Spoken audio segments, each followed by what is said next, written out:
couple of hours later, I went out for drinks and I met someone in the bar who traded Forex. So were your parents primarily at that point supportive of you wanting to give up law? Back then as well, Forex was associated with scams, way more than it is now. That's why I quit. I watched a motivational video and it was like, you can't have a plan B, only plan A. I was like, yeah, trading's my plan A, and I quit far too soon.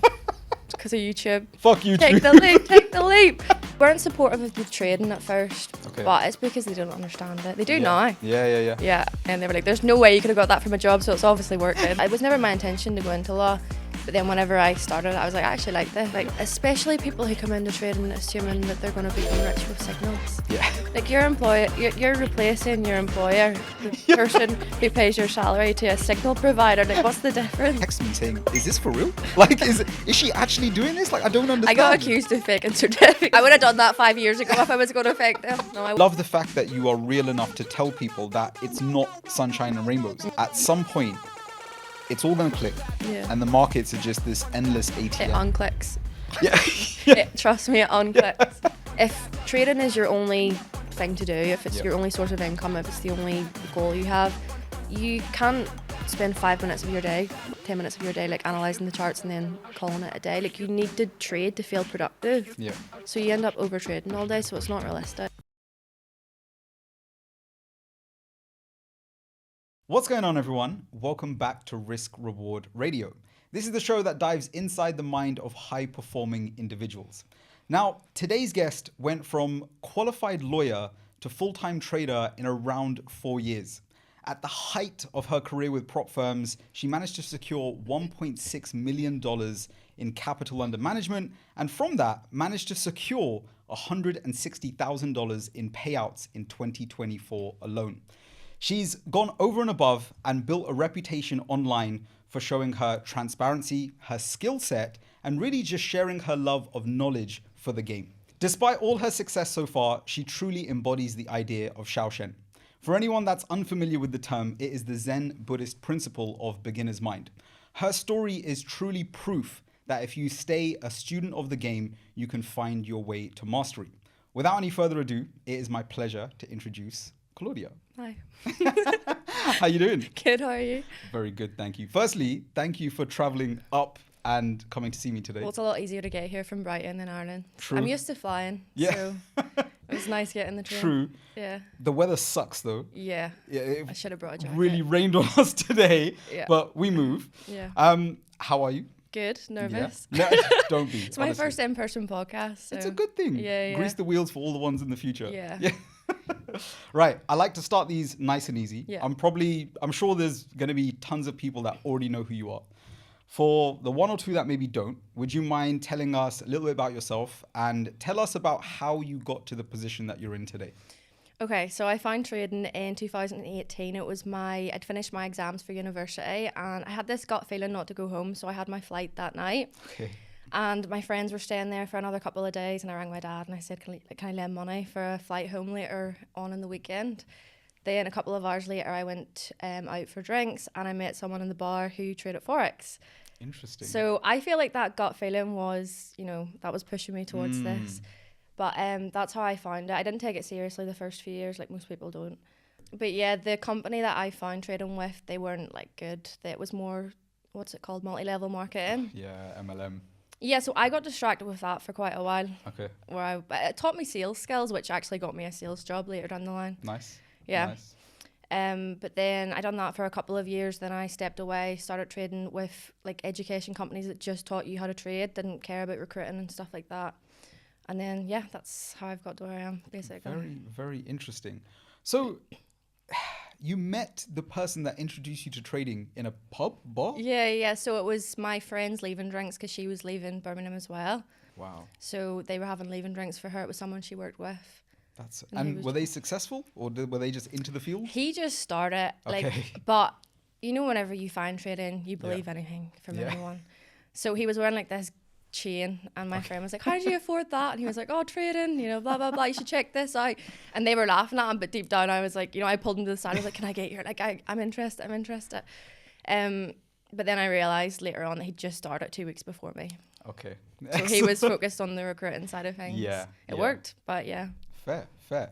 So, okay, I want to kind of rewind back. We like to make a lot of this show kind of centered around the idea of the mindset of the person that kind of gets to where they are.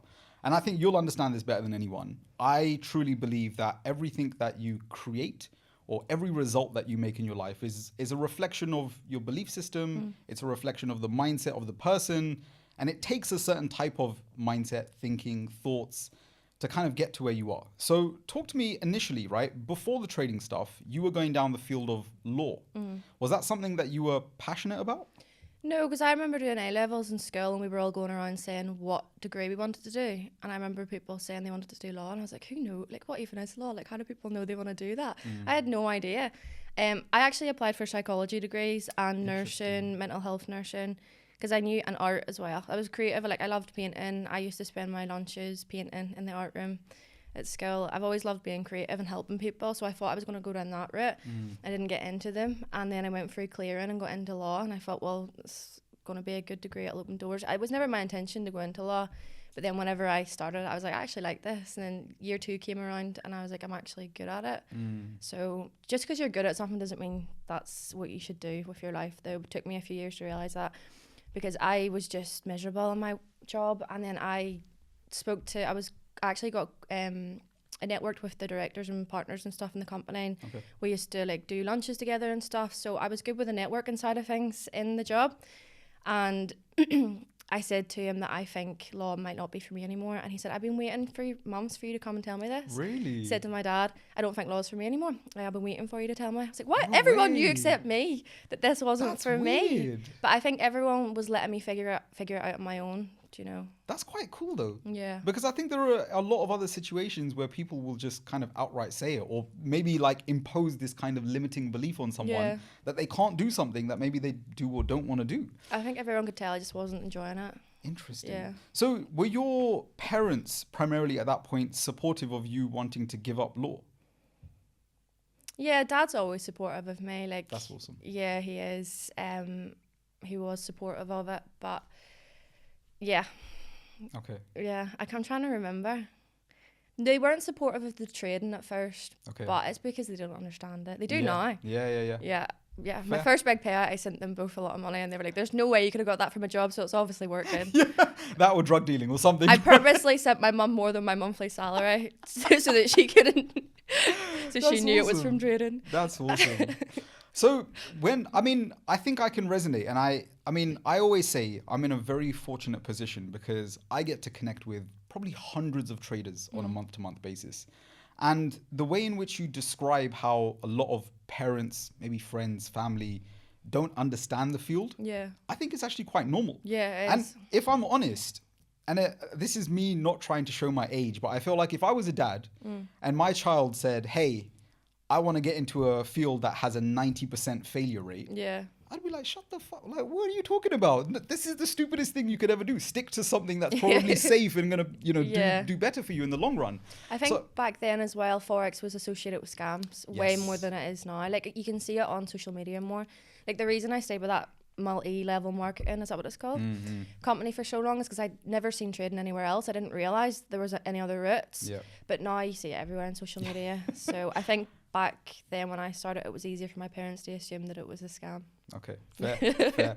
And again, I can resonate with this because, you know a little bit about my story. I started in 2012. Yeah. And when I started, it was nowhere. There were very few places to find any information. I never got involved in any like MLM schemes. So I didn't really have that network of people around me. I just had the internet. And my only resource was basically baby pips. Yeah.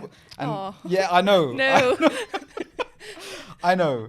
But that was kind of my only place where I found other like-minded people. Yeah. And found other people that had an interest in learning about the same sorts of things, which was helpful to me at the time, but it only really takes you so far. Yeah. So talk to me about your introduction into trading. So you met this guy in a bar, kind of fell into it off the back of that. What were your first 1 or 2 years like in the markets? Like, did you have a rough time, an easy time? Like, yeah, well, I remember thinking this is going to be difficult, but I'm going to stick at it. That was my first week, and I was learning about the gold standard, all, the basics of where Forex came from, all that stuff. And I remember going through those videos thinking, this is difficult, but I'm going to do this. That wasn't even like tip of the iceberg. learning about the history of Forex. But what was the question? How did you find your first couple of years into trading? Yeah, so I traded personal accounts the first like maybe year or two. I actually didn't know what prop firms were back then. One of the guys in my team found FTMO and came to me and told me about it, and I told my mentor about it, and he talked me out of it. Really? And he said that it's not a good route. It's what was it he said? I can't remember. Manipulation. Really? Because basically, if people in this company found prop firms, they'd realise that they don't need this crap education and they can take a different route and get success faster. Yep. But the longer that you weren't successful in that company, the more subscriptions you paid for. So they actually talked me out of FTMO. So it wasn't until like another year after that I thought this company isn't for me, and then I tried it. That's how I started. So what year into your journey was that? That was finding FTMO. Maybe 2021. Okay. It was in November. Okay. I can't remember the exact 2021 or Yeah. And so this is around the time you mentioned. Obviously, at the start, you didn't really take it seriously, like most people, right? Yeah. At what point of your journey did you feel like I really want to go down this route? This is something for me. So I did take it seriously the first few months, but that was just studying. Okay. And then I had a holiday to Ibiza booked, so I sacked it off because that was a priority, obviously, at the time. Okay. I was very much prioritizing my social life back then because I was only like 20. 20. Young. So it wasn't cool to sit in and study. You know, whenever you have big friend groups, so you didn't want to tell people what you were doing. What was the question? We were talking about getting into... Oh, taking it seriously. Taking it seriously. Yeah, so whenever I got my first legal job, they told us that, or no, it was like a survey or stats or something that got circled around where if you spend the first 2 years of your like 9 to 5 career in the same company, you're more likely to stay in that company for the rest of your life. So I was with that company for like 4 or 5 months, and that scared me. So I quit and moved to Italy to work as an au pair. So I lived with an Italian family and 2 wee boys, taught them English. So it was them, because I only looked after them from like 3 to 5 every day. Like they finished nursery at like 2 or 3. So it was on Lake Garda. They lived like 2-minute walk away from Lake Garda. Wow. So I used to get my iPad, my books, and just go sit by the lake with like coffee, pizza, and study. So that's whenever I started taking it really seriously, because I knew I had all this free time. It was like fresh start, new environment kind of thing. That is amazing. But all that time, I still didn't know about risk management. Yeah. No one taught me about risk management. So what was your journey into that like? Is that something that you had to learn the hard way? Did you have a mentor that kind of guided you towards that? Yeah, so I've done a lot of different courses, studied from a lot of different mentors, and I think that's where a lot of people go wrong, is they find one mentor and then they just study them. Like I've taken bits and pieces from, well, not everyone, but most of them. Like the ones that I've learned something from, like I like this part of their strategy or their mindset or their risk management, but I don't like the rest. So I'll take that, and then I'll add it to this. So I'd taken bits and pieces from the first company, but it wasn't solid enough to get me where I wanted to be. And then the next 2 courses I done, that's when I learned about risk management. So I was able to put that together with a different strategy and then parts of this strategy and then the opens, liquidity and stuff like that. So I've taken bits and pieces, but it took me a while to find someone to actually teach me about risk management. It's one of the things, I think, probably much like psychology, it's probably not spoken about enough. Yeah. But it's massively important in your journey. I think so many people neglect it, and it's honestly the reason why I think so many struggle. Yeah. What I find, and I think I've always found this interesting about you, because I've known you now for about a year, maybe just over a year. We've been, I think, talking and connecting. I think it was last January. Yeah. We sort of connected and started doing some work together. But we knew each other from Twitter for a few months before that. Yeah. Right. So the thing that I've always known, and this is even before we started talking semi-regularly, is that you seem to have a very keen passion for learning and kind of personal development, self-growth. Was that something that you've always had, or is that something that kind of came from somewhere? Yeah, in secondary school I didn't do homework for 3 years, and I had so many detentions like that had stacked up that there wasn't enough days in the year to complete it. So they told me that they were going to give me a fresh start, give me a second chance, and then like the next day I got a detention. I wasn't like a good student in school because I had a chip on my shoulder at school, because we done an amalgamation where our schools got like combined. So that caused, and you could tell the teachers didn't want us there and all that stuff. So I was just a bit of like, had a chip on my shoulder. But GCSEs came and the vice principal pulled me in and was like, you know, if you try really hard, you have potential. I think you can get free GCSEs. And I was kind of like, fuck you. So that's whenever I was like, I'll prove you wrong. And I started studying and I ended up getting 9. And then that kind of was that was me snowballing into realizing that I actually love learning. Do you know what I mean? But that's very, very clear to me from the outside in. And obviously having some conversations with you and getting to know you as well as I have, that's always been the thing that has stood out for me.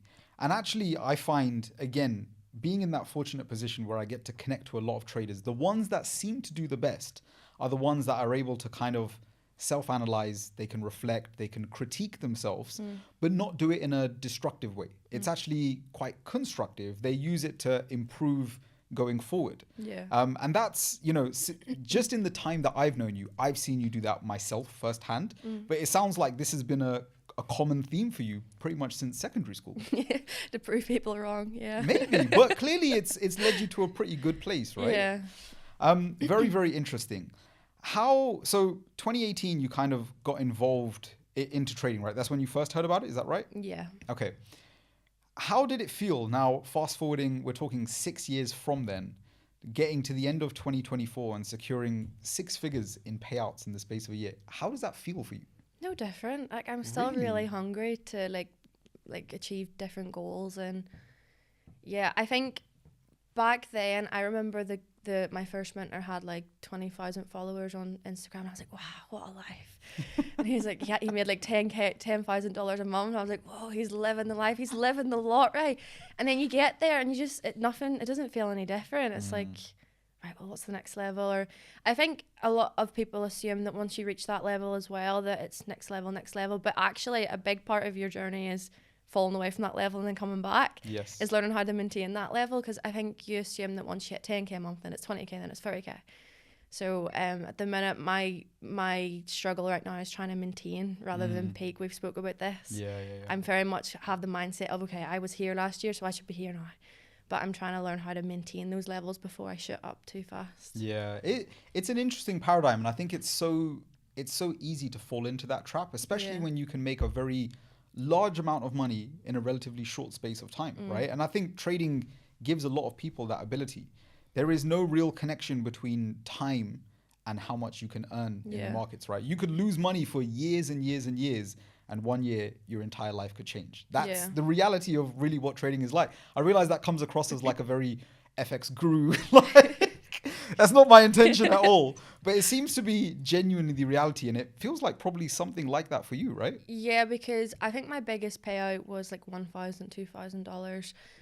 And I was waiting for my salary to come in. This was like 2022 or 3. Okay. No, I think it was 2023. I was waiting for my salary to come in so I could buy more prop firms because I hadn't any accounts. I'd lost my funding, you know, the whole cycle. And I was offered free accounts with this new prop firm that launched. And I actually done really well with them. And I logged in, it was like $30,000 profit. So they gave me a 50K account. I think I'd done like 15%, or was it 30? Wow. I done the equivalent of 10% on a 200K, which is 20K. So was that 30% on a 50K or something? This is more math than I can handle. Or 50K? Probably, yeah. I think I done like 30% on the 50K, and then they were like, wow, she's good. Give her a 200K account. And they gave me it, and I done 10% on it. So I passed 2 stages of those accounts in the space of 4 days and locked in like 30K payout. So, but that was me going from worrying about money, like really wanting to be funded, having no accounts, having no money, to like that 4 days. It took 4 days. That's crazy. So things can change really quickly, but it can also go south really quickly. Yeah. In trading, like you can have a lot of funding, payouts on the way. Next thing you know, they're not locked in anymore. You've blown the account, so things can change very fast, but both good and bad. What were during this period, you've obviously been through a lot of highs and lows in the market. We've obviously had a lot of conversations, and I see this time and time again, that the markets will give you periods where you can thrive and do really, really well. And then there are other periods where you feel like you're at day one again. You have no idea what you're doing. And again, the thing that I really love about the message that you share online is you're very real with people about that. Because I remembered, I think during your peak in 2024, when you were kind of doing payout after payout after payout, and I think everything you posted was just blowing up online. People were fascinated behind how you were achieving this. I even had, I'm not going to mention any names, I had people text me saying, is this for real? Like, is she actually doing this? Like, I don't understand. I got accused of faking certificates. But it doesn't surprise me. I would have done that 5 years ago if I was going to fake them. No, I worked for it. Honestly, it's amazing, right? But again, to balance that off, I love the fact that you are real enough to tell people that it's not sunshine and rainbows. And I think a lot of people coming into the game, they have this kind of facade built up that at some point it's all going to click. Yeah. And the markets are just this endless ATM. It unclicks. Yeah. Trust me, it unclicks. How do you deal with the highs and lows of that? Do you have coping mechanisms? Is it something you're still working on? Like, I think this is interesting for people to hear, because I think there are a lot of people that will hear your story, see the things that you've achieved and think, she's made it. Yeah. And actually getting inside the mindset of someone that's actually done it, you find that sometimes it's far from reality. And there's a lot going on often behind the scenes that you don't always see on social media. And again, it's something that I really admire about your approach. So talk to me about the highs and lows. How do you deal with those kind of swings in the pendulum? And is there any advice that you could give to people about how to prepare? Or no, you kind of have to just go through it. But I think whenever I'm having as like what I've just told you, I've found that I get results like my degree, my jobs, you know, all that stuff by working hard. And like I push, like if I have a goal in mind, I push and push and push and work hard, like all-nighters, stuff like that. And that kind of mindset actually hinders me in trading. So whenever I'm having a bad day, if I've taken a loss or I've blown an account, like the best thing for me to do is just get away. And I know that a lot of people say that, but they don't really tell you how. But I think the thing that frustrates me is I feel like I don't have control. Like if the market's not giving you a setup, you've got no control over that. You can't force the market to give you a setup or give you results. So I like to focus on things I can control. Like if my bedroom's a mess, like I can control tidying it. If I haven't been to the gym, I can control that. So I like writing out a list of goals or things for me to do that I can control the outcome of. And I just work my way through that, and I actually feel a lot better at the end of the day, because I think my frustration in those days comes from not having any control over my results. Do you know what I mean? That's a very self-aware thing to be kind of aware of, I guess. I'm guessing this is something that you didn't have from the very beginning. This is something that you obviously had to learn through the pain, the experiences, those swings and those highs and those lows. Yeah, no, well, before I even found trading, if I was upset or annoyed or angry, I always find that my room was tidy afterwards. I've always cleaned as like a coping mechanism, I guess, because I guess if your mind isn't cluttered, then you just clutter your surroundings or declutter your surroundings. Yeah. So I think that's always been a thing for me, is just to clean your space and then. Awesome. There is something I want to touch on, a very small amount, because I think a lot of people are going to be curious about this, and it's your actual approach to the markets, the strategy side of things. I actually think this is the part of the puzzle that probably accounts for the smallest amount. Yeah. But I think a lot of people give it some emphasis. What is the kind of nature of your approach to the markets? I understand from an outset it's a little bit of supply and demand. Is that right? Yeah, basically supply and demand, continuations, following the trend, liquidity. I use like the daily New York and London Open a lot for my entries. I just find that when you trade continuations, wait for a pullback, wait for liquidity to be taken, and you're trading with the trend. They give really good setups, but I'm not always patient enough to wait for them. We're all human beings. My brain loves reversals. Yeah. It doesn't end well. We have, you know, I think as part of your approach, we tend to have this nature, and this is all human beings, at least in my perception, to want to find those reversals. We have this mentality that something can't go up forever, and we want to be the person that catches it on the return, right? So again, what you're saying makes complete sense there. As part of your approach, do you put any emphasis on the macro picture, the fundamental side of things at all? No, but I really want to understand it more. I do check Forex Factory. I avoid trading news. I do like waiting for a high impact news release to come out, wait to see which side it takes liquidity from, and then get in. Interesting. But like if it's extremely bullish and then news pushes price down to a key level, like a quarter level or an open, chances are it's taking buyers out to push up. So the only time I would trade news is after the release, like at least 10 minutes after, not before. But that's the height of my fundamental knowledge. Yeah, fair. So all the stuff with like Trump coming into power and things like that, I know you only trade gold, but you're not really worried about what's happening fundamentally? Or it doesn't play a role in terms of what you're doing in your strategy? I would like to know it. I think years and years ago, I realized that like I don't like watching news. I hate being involved in all that stuff, and I don't like when people, you know, make small talk over what's going on in the news and politics and stuff. It's probably an important topic that I probably should be. But I just don't like it. I feel like, it for me, and again, I talk about this all the time. It was always one of my weakest topics, and I think the difficult part for me was early into my career, well, I guess we'll call it early into my journey. I found that I would do a very similar thing. I'd be watching out for high impact news, and I'd be like, okay, well, this was good for this currency. Why the fuck isn't the market going up? Why is it going down? And then you get into this understanding that, you know, the people that really have the big money are pricing certain things. They're always forward looking. They're looking forward as to where things are going to be in 3 to 6 months time. And so you're actually not trading the market reaction. You're trading the expectation of how people are going to perceive that event. And I'm like, what? See, without that knowledge, you kind of are going in blindly. So I would like to become better at it and understand it. Maybe it's something we need to take up together. Yeah. We'll start studying fundamentals together. Sounds good. Okay, so I understand trading is one part of your life.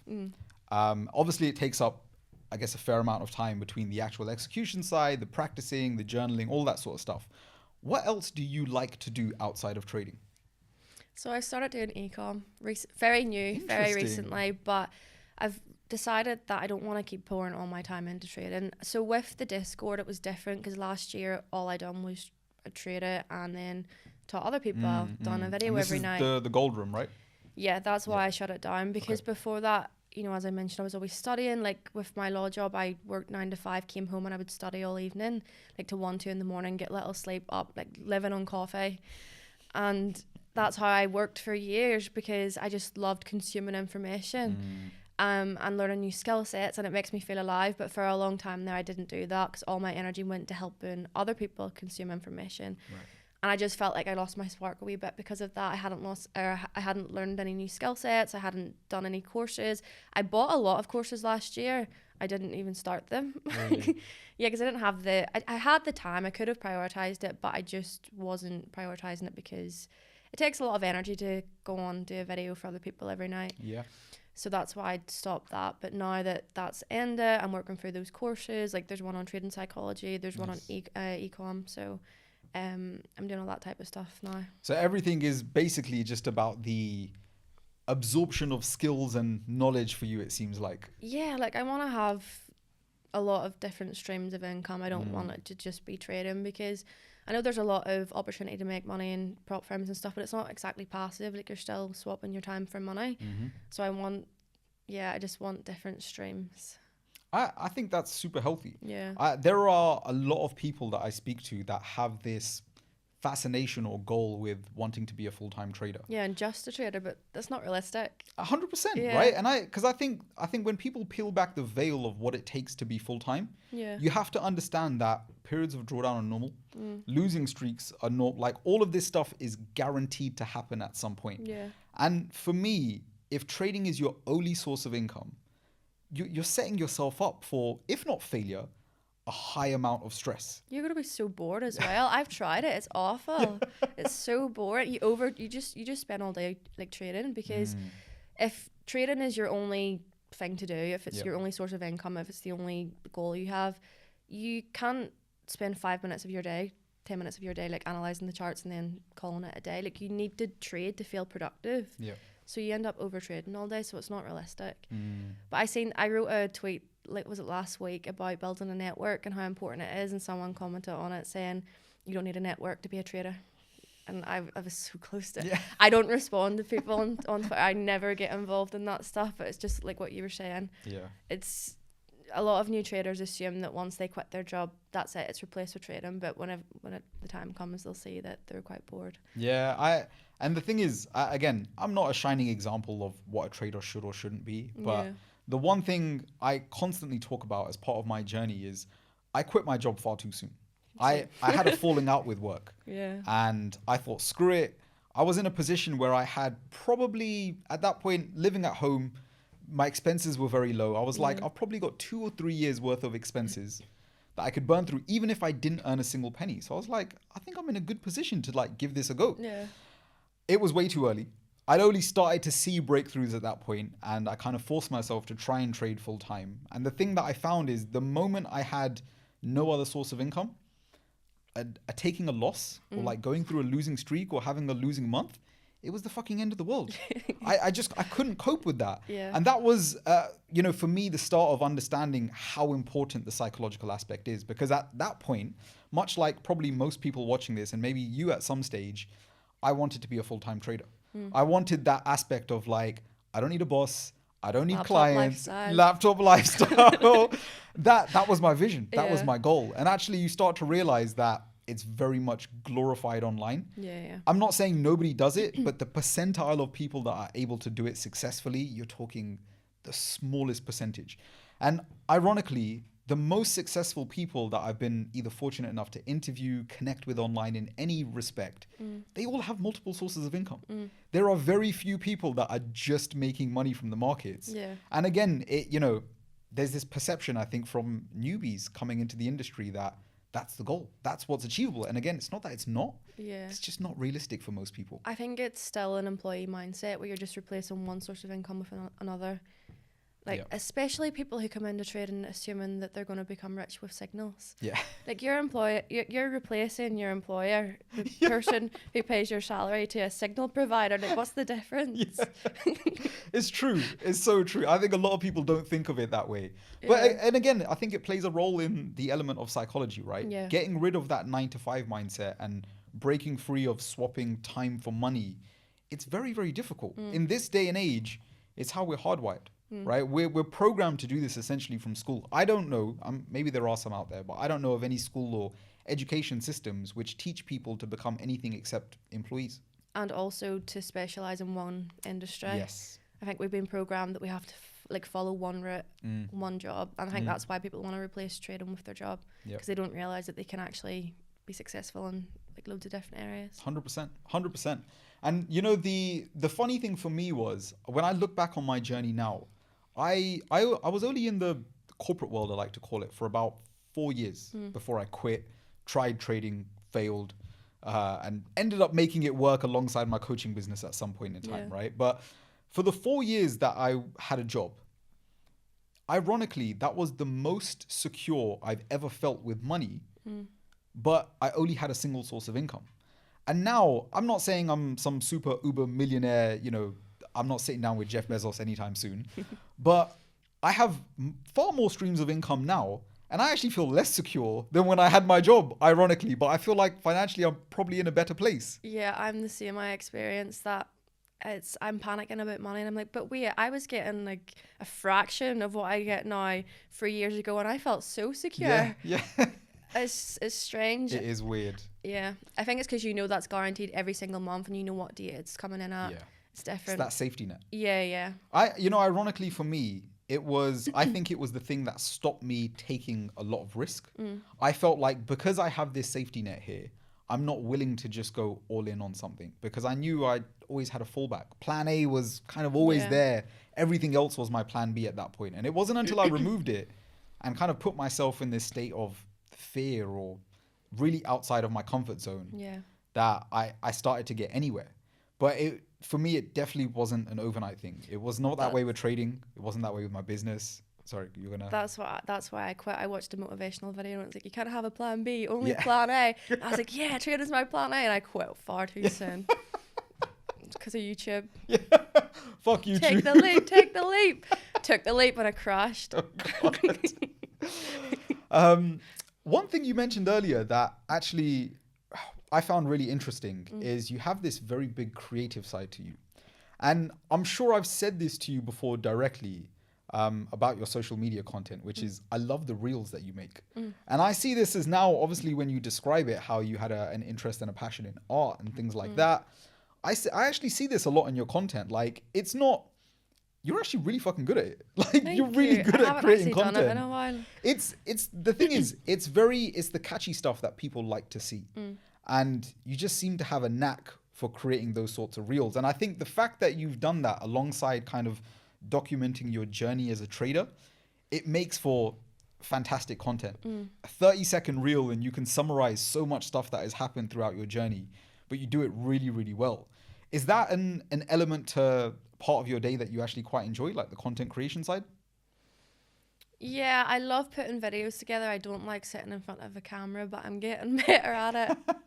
I am getting better at it because I actually documented my journey like in 2021, 2022. I saved up for a month and bought a camera. Nice. And I sat down like every day, every other day. Every time I had a breakthrough, I learned something new. I would sit down in front of the camera because I remember asking someone on social media who'd on YouTube, like, how can they sit in front of a camera? And they said, just practice. Like, get the camera, pretend you're talking to a friend. Yep. And that's what I used to do.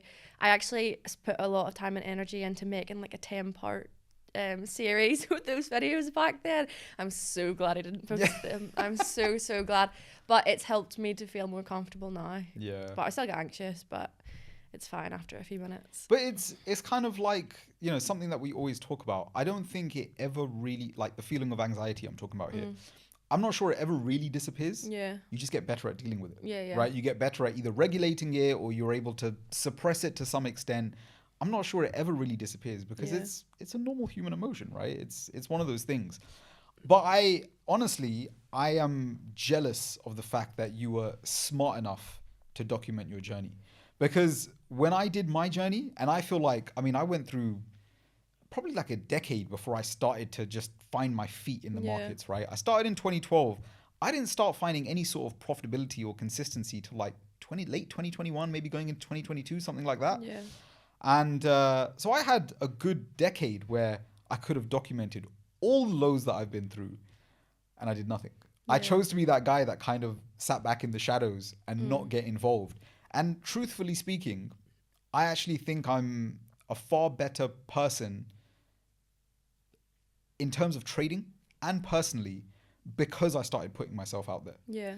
Documenting that journey, having a record for myself, but then also meeting other like-minded people. Yeah. Because I think the reality is retail trading is quite a lonely sport. Would you consider yourself like more of an introvert or an extrovert? Yeah, definitely. More of an introvert. My favorite thing to do is just in my pajamas with no plans. Like if I have to be somewhere at a certain time, like that ruins my mood for 2 days. Like I hate it. So getting here today was a bit of a chore for you then. I sat and watched 2 movies in a row last night because I didn't want to think about today. Nice. Not personal. No, you're good. I only came to meet you. But yeah, I'm definitely an introvert. It's my favorite thing is just being in my own company. So do you find trading is actually a good thing for you then? Because it requires, I mean, if it's just you in the markets, it doesn't require interaction with many other people, right? Exactly. And you can choose your own hours. Like my problem with full-time jobs was sometimes I would trade agent session and then miss work calls and stuff like that. Yeah. So it's nice having that freedom now to like work when I want to work, but yeah. Do you give yourself any sort of structure now that you have the freedom of time to sort of trade certain times of the day, or are you still kind of whenever there's a setup that presents? Well, I lost my structure whenever I quit my job because I was really good at getting up 2 hours before I started work. Because since COVID I was working remotely, so I was always at home anyway, which was good. But I used to get up at 5-6 a.m. I'd study, I'd trade, London session, and then go to work. Ever since I quit, like I was up all night, waking up at 2-3 p.m. I traded agent session most days of the week for a year, and I never seen before noon for a year. Is this 2024? 2023. Wow. I'm not as bad now. Wow. Yeah, I was up at 5 a.m. yesterday. Really? Yeah. God. That's crazy. So you think you're naturally more of a night owl? Yeah, definitely. But I also find that it's a lot easier to have structure when you're doing it for someone else than to do it for yourself. 100%. So yeah, with the structure, I find it quite difficult to have structure in my routine. I'm still struggling with it, but yeah. Again, I think this is something I can resonate to a lot because I struggle with this a lot too. Yeah.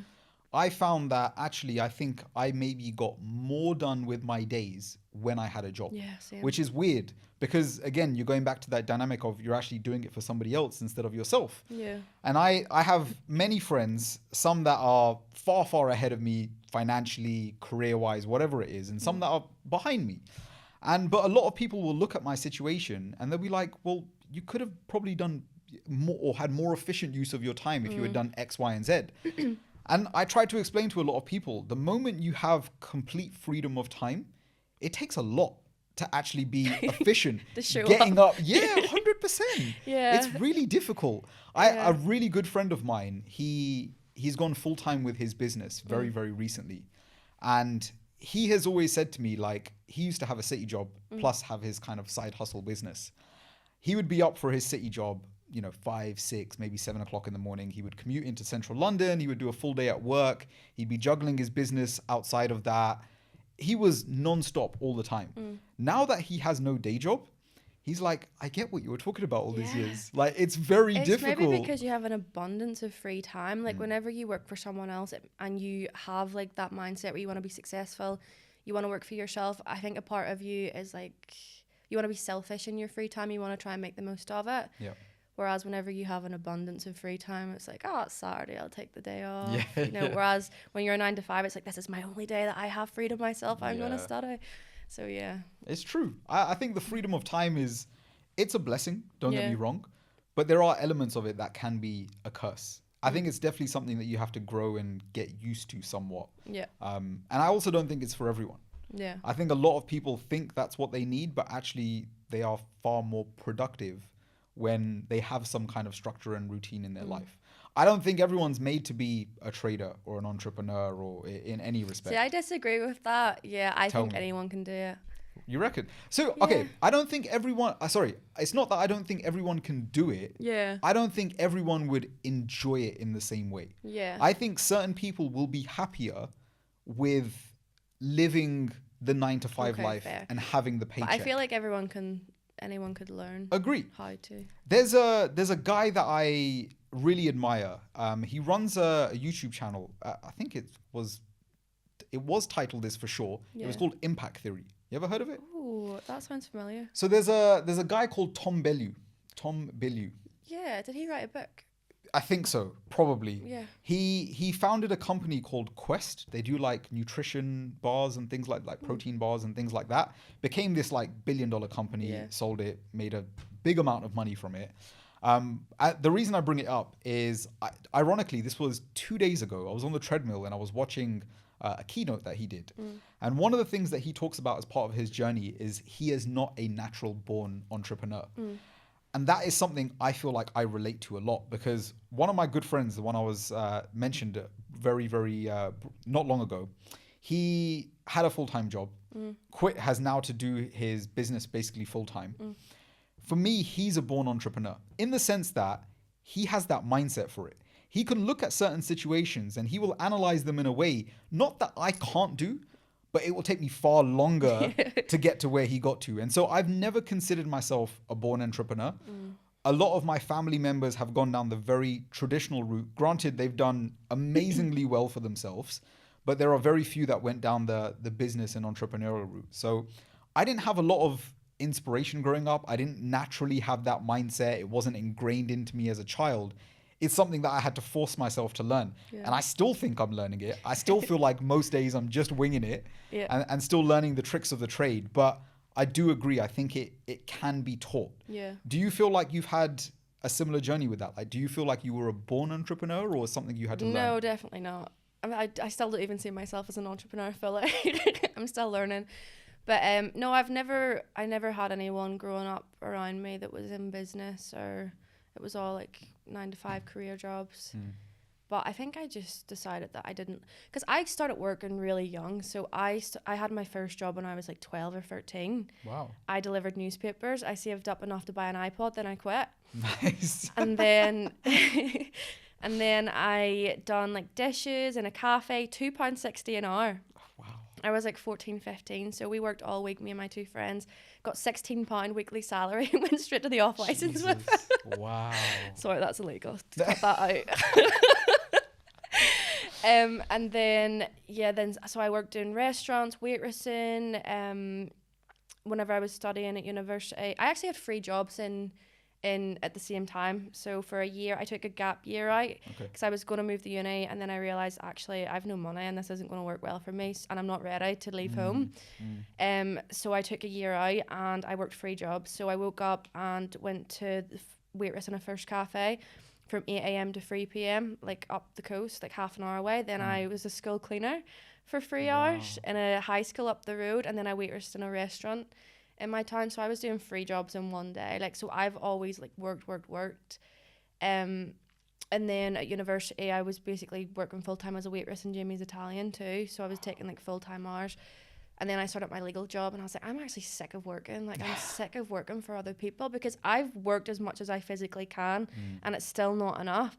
I remember when I was working in Jamie's, actually, because I had that drive to make money and stuff. And I remember getting like more tips, cash tips, than I did salary one day.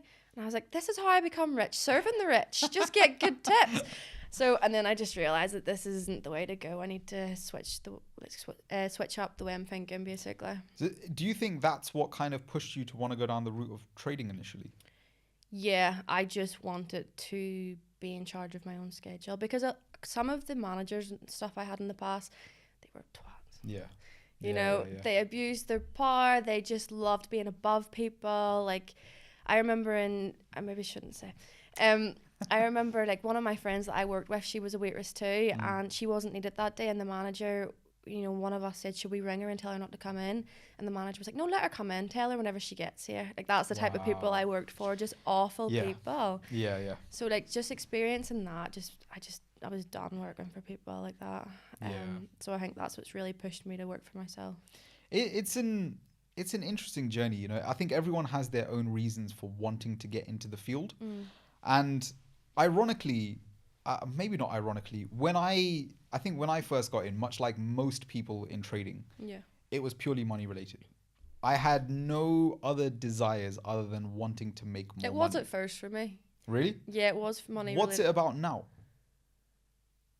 Trading? I feel like I'm kind of too deep down this road. I can't turn around. Like, yeah, it's just, it wouldn't make sense for me to like do anything else. Like, trading's always going to be my main priority, but I'll never quit it. I'll never stop doing it. I have 2 things I think that keep me in the game, and the first one has, for I think at least the better part of 2, maybe 3 years, it's been about freedom. I realized, and I think I've spoken about this on a previous episode, where in 2023 I went traveling to Thailand for 6 months out of the year. Honestly, best time of my life. Absolute best time of my life. And we did it at a point with, you know, my now fiance. She wasn't enjoying work so much. And we both kind of just wanted to break away and escape from the ruts of the UK a little bit. I mean, I say it like it's there are way less fortunate places. Did you see the weather outside? It's terrible today. But we wanted a little bit of an escape. And I think the funny thing that I found out there is, and this wasn't what I was expecting, by the way, I wanted to break from the UK. I met genuinely the happiest fucking people I have ever met, and they had far less than we did. Whether that was financially, whether that was living standards, whether it was, I don't know, maybe family, friends, but everyone just seemed to be happy. And I was like, is it the sun? Is it the water out? Like, why are people out here so happy? We value the wrong things here. 100%. 100. And this is one of my big things about the UK in general. I'm not going to turn this into I hate the UK rant, but I think we have a society nowadays which prioritize this idea of just make more money. And I mean, at least the structure in which the UK is set up, I think most people fall into that trap of just making more money to just pay larger bills. That element of not having freedom and just working to pay off another bill, I hate. And that hatred overtook the value that I placed on just making more money. And when I realized that actually having control of my time, doing what I wanted whenever I wanted, even without the abundance of money, I was a much happier human being.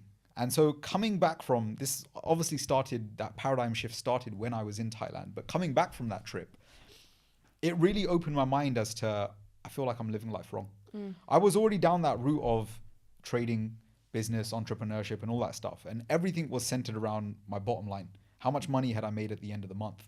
And you start to realize that actually you can go to places in Asia that if you come from the Western world, you can spend a fraction of the cost that you do here, and you can live a much better quality of life and just be much happier. Be surrounded by better quality people. And that was a massive shift for me.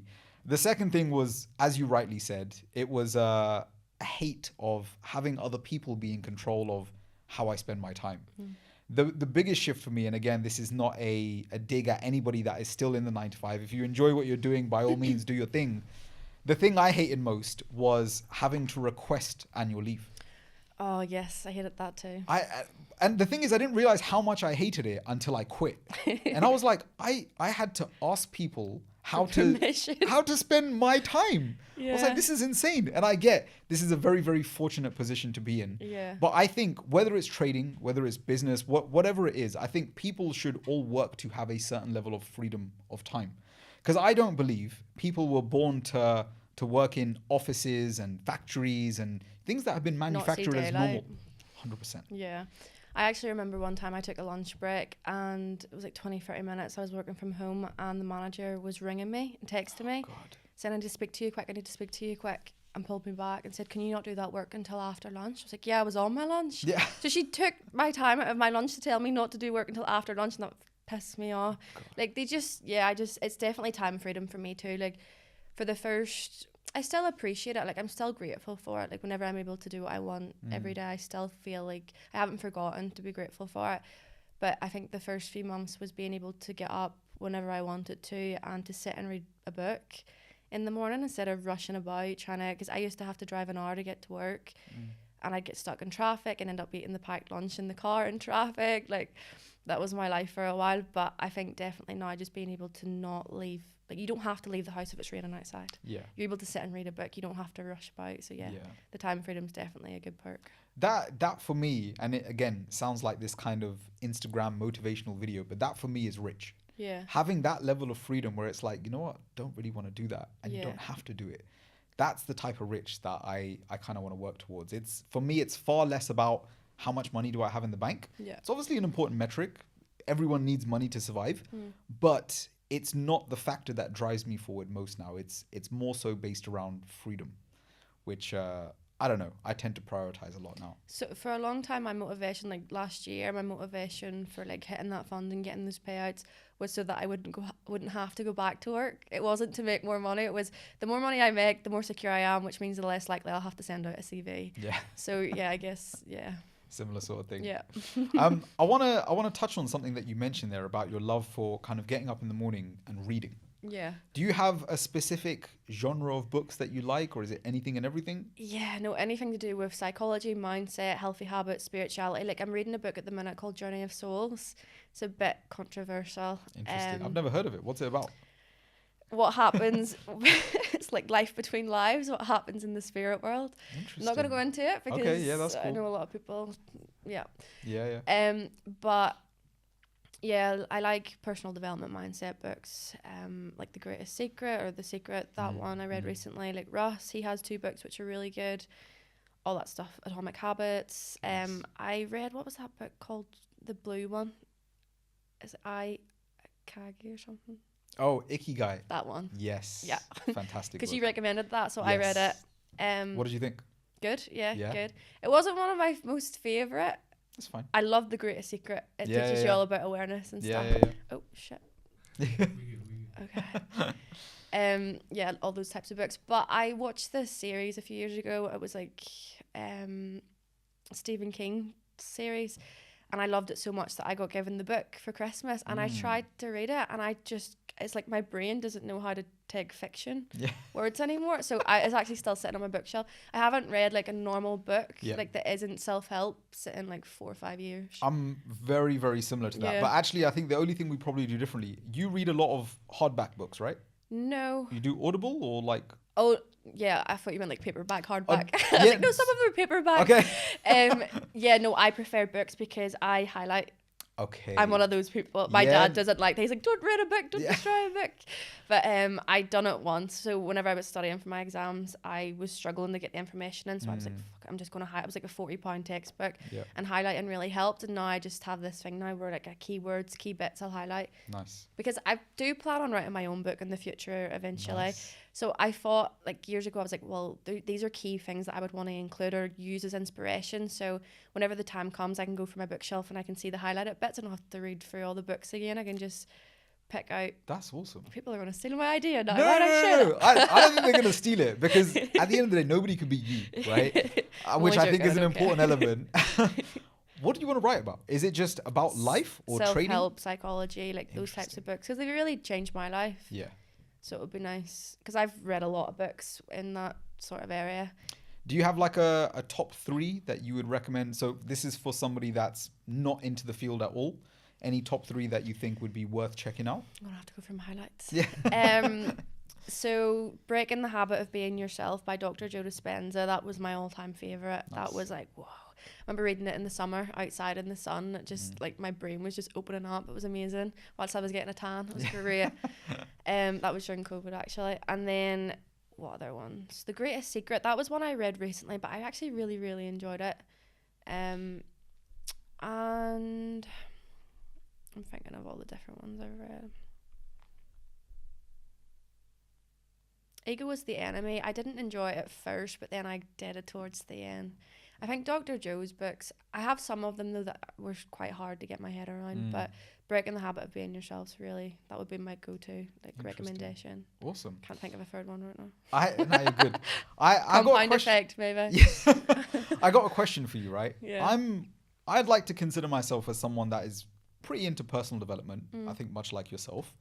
Do you believe in the law of attraction? Yeah, definitely. Have you had experiences whereby you found it to be true? Yeah, loads, but I'm trying to think of one right now. Is there anything you did with trading? Yeah, so whenever I left the multi-level marketing company, I didn't know where I was going to learn, but I was like, right, I just know I don't want to do that anymore. I want to find a mentor that can teach me how to actually trade, like purely technical analysis. So I left that, like I closed that door, not knowing if another was open or not. And I was just so focused on finding, but I wasn't actively searching when the time came, and it came up on my Instagram feed. I was like, whoa, and that's a big part of the strategy that I use now was from that popped up that time.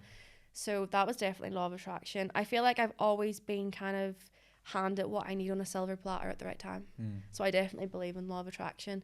But it's because I'm quite obsessive, where like if I like have a plan in mind, like I'll just think about it all the time. So I think that helps, because I'm like, what's the word? It's just the way my brain's wired, that I put a lot of energy into focusing on what I want without actually doing it intentionally. Do you know what I mean? So I think that helps with the law of attraction side of things. Yeah.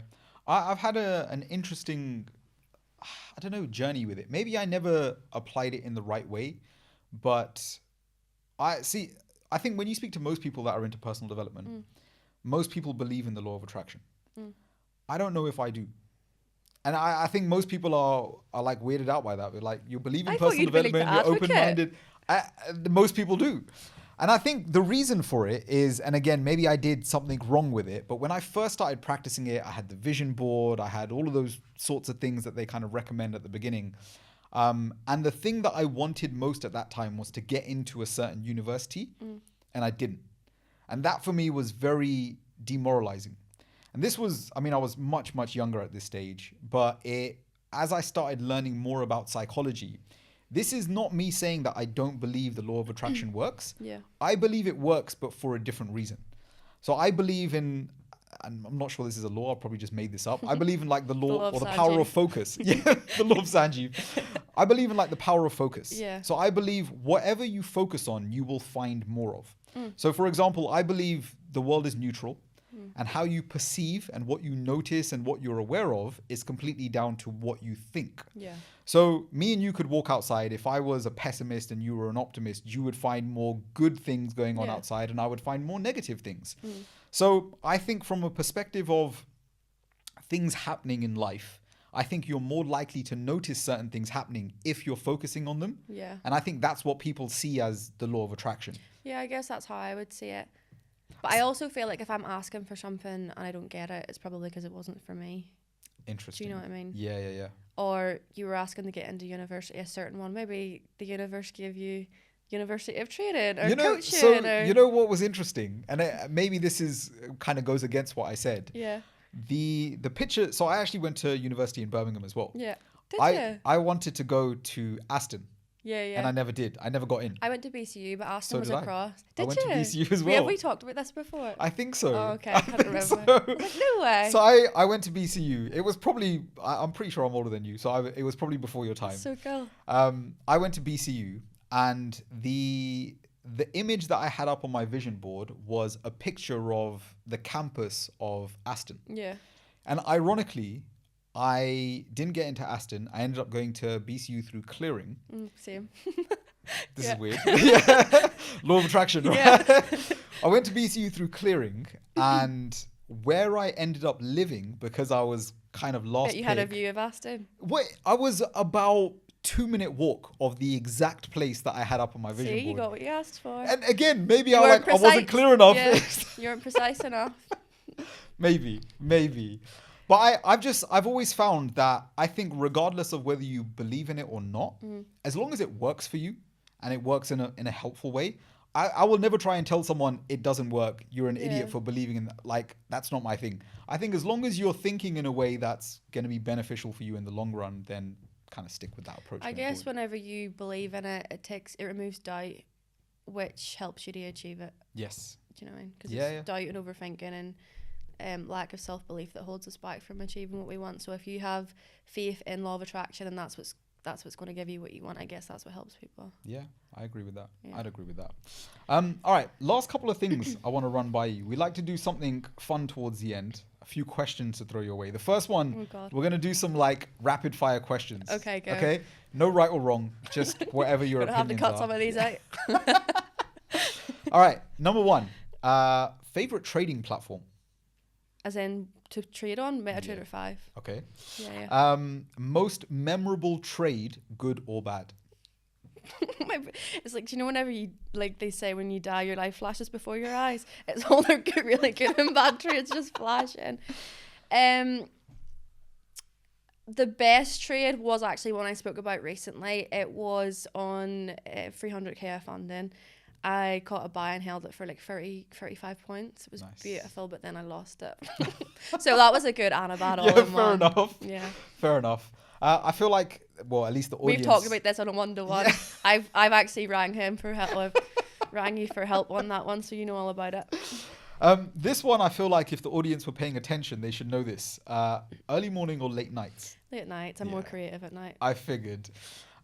Use one word to describe your trading style. Inconsistent. So real. I love it. I love it. Best advice you've ever heard about trading? That it's going to take longer than you think it will. I like that. First thing you do every morning? Journal my emotions. I like that. Yeah. Maybe we've already covered this one. Favorite trading book or resource? With trading book, Best Loser Wins, maybe. Nice. Tom Hugard. Yeah. Legend. Best way to unwind? Go for a run, Netflix. Nice. Yeah. Nice. Favorite social media platform? Twitter, because I don't have to go on camera. I can just post in my pajamas. Nice. Nice. One thing that you can't trade without? One thing I can't trade without? My monitor, even though I do and I shouldn't, but I definitely find my trading performance is way better when I'm at my desk with my monitor and my laptop. You don't need a monitor, but like a laptop rather than your phone. Yeah. I feel like I could come up with a better answer for that one. No, that's good. Okay. That's good. It's real. Okay. What do you think is your biggest accomplishment to date? It could be trading or life related.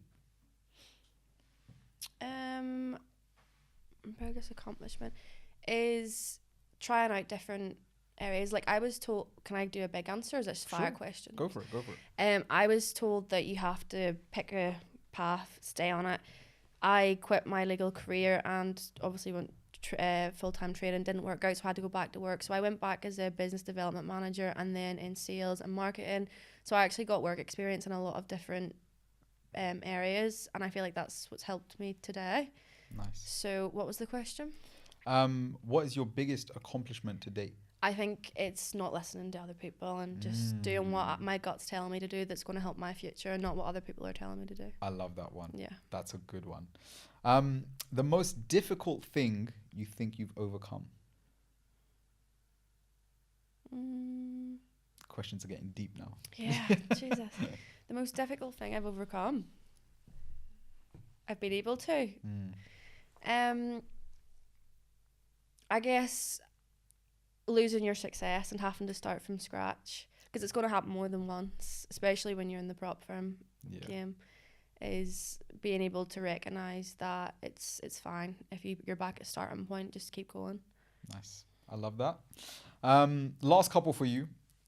Biggest mistake you think new traders make? Focusing far too much on entry models and technical analysis. Like, it's important to have a good strategy, but don't spend 3 years learning an entry model. Beautiful. Yeah. Last one for you. What would you do if you weren't trading? I'd probably be like one of those artists in the streets in Spain or Paris or something. That's actually what I put in whenever I applied for university for art degrees. That's what I always wanted to be when I was younger. My mum and dad took me on holiday, and you see the artists in the streets. I was like, that's what I want to be when I grow up. And my teacher called me stupid for putting that on my thing. She was like, that's not a real job.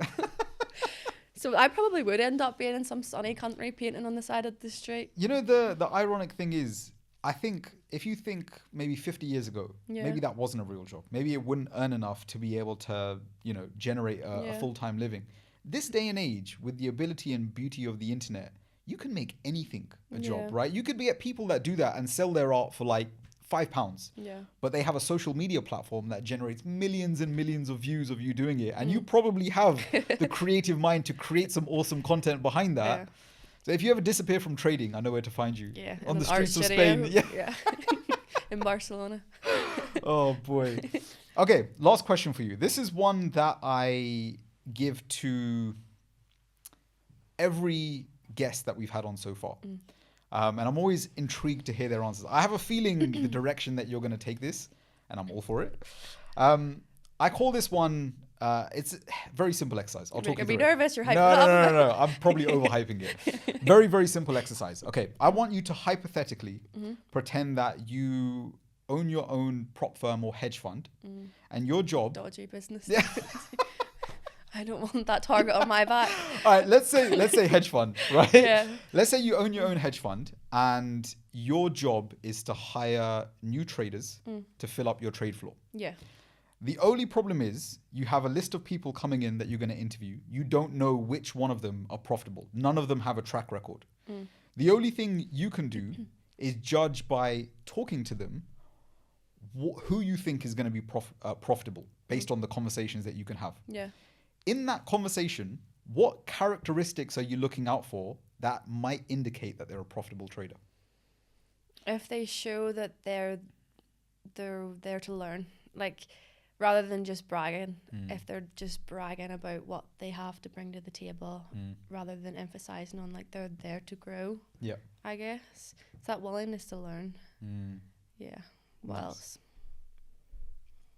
It can just be one. It's up to you. Okay, that's just one. Just one? Yeah. Is that good or should I do another one? It's up to you. If you feel like there's anything else that really stands out. That emotional intelligence. Yes. Definitely emotional intelligence. I think it's huge. Because I know I said that anyone can learn anything, but I think emotional intelligence you kind of are. You can strengthen it and you can like build on it, but I do think some people are born with more emotional intelligence than others. Nice. And you can see that in kids as well. You can see how like some children are way more sensitive than others. That was me. Yeah, fair. Okay, one more I actually want to throw your way. Yeah.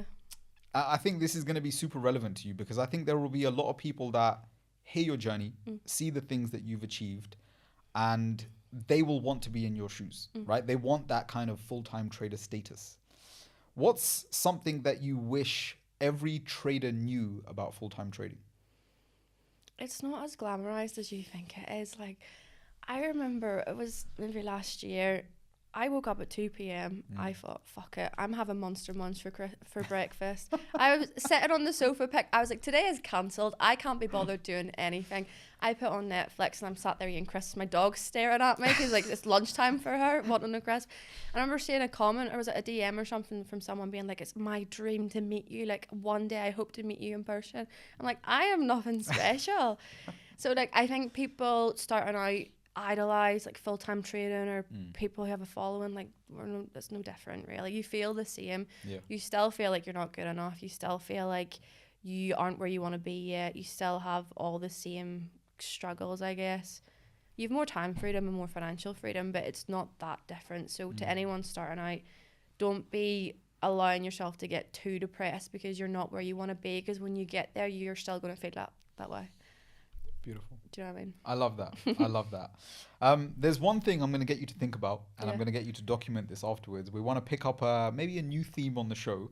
We're going to get you to leave a question for the next guest. Ooh. You don't know who the guest is going to be. Aww. I'm not even sure I know who the guest is going to be. Yeah. But you can leave any question. It could be life, it could be personal, it could be relationships, it could be trading, obviously.